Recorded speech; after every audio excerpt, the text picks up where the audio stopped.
สบายดีทุกท่านวันนี้ทางเพจของพวกเรามีรถมานำเสนอเป็นหนึ่งรุ่นเนาะ Toyota Land Cruiser Prado คันนี้เป็นปี 2013 แต่งโฉมใหม่เนาะเปลี่ยนโฉมใหม่หน้าใหม่ป้ายงามสีดำสวยงามหลาย เดี๋ยวพาเบิ่งรอบๆคันเนาะ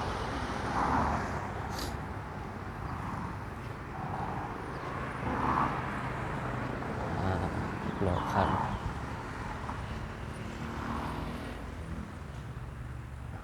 สวยงามเดี๋ยวไขเบิ่งข้างในน้ำกัน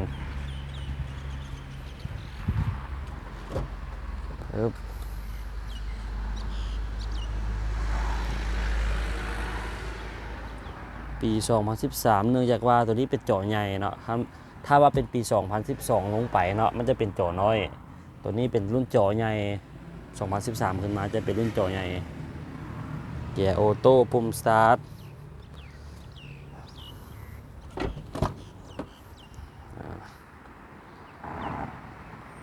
ใครเบิ่งข้างหลังเหมือนกัน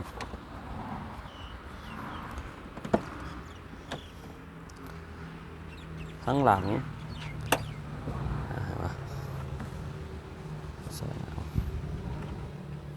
เพดานยังงาม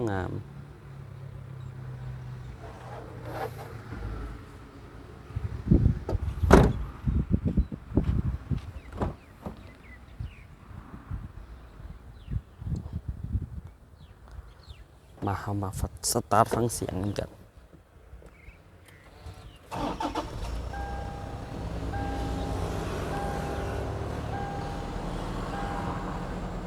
เสียงรถมันวอร์มเครื่องน้อยนึงเนาะเนื่องจากว่ารถมันจักเย็นบริคี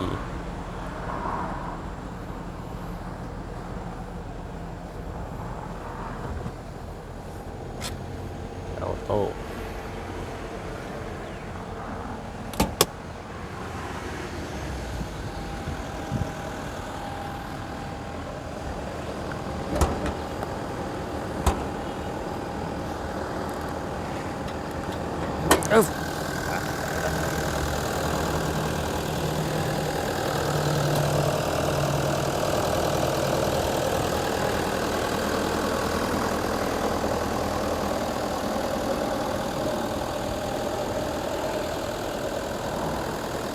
สวยงามตาหนางามใหม่เลย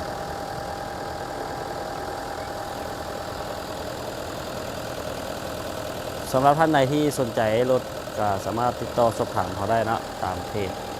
ตามเบอร์โทรที่เขาแปะไว้อยู่ข้างลุมได้เลยขอบใจ